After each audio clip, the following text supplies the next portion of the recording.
আচ্ছা রমেশ, তুই ব্যাপারটাকে সাপোর্ট করিস? কোন ব্যাপার? এই যে প্রত্যেক দিন প্রত্যেক সন্ধ্যাবেলা হলেই মানুষ এই পথে নামছে, পথ দখল, রাত দখল, এতে সমাজের কত মানুষের কত ক্ষতি হচ্ছে বলতো? আমি ঠিক বুঝলাম না ব্যাপারটা।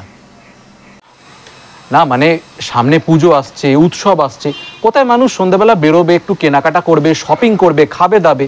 তা নয়, এই প্রত্যেক দিন এক দঙ্গল মানুষ ওই রাত দখলে নামছে, পথ দখলে নামছে, এতে রাস্তাঘাট জ্যাম হচ্ছে, কত মানুষের অসুবিধা হচ্ছে। এ শুধু প্রতিবাদ আর প্রতিবাদ, এ মানে আর ভালো লাগছে না মাইরি। পুজো আসবে, পুজো চলেও যাবে, কিন্তু কিন্তু তিলোত্তমা বিচার কবে পাবে বলতে পারো?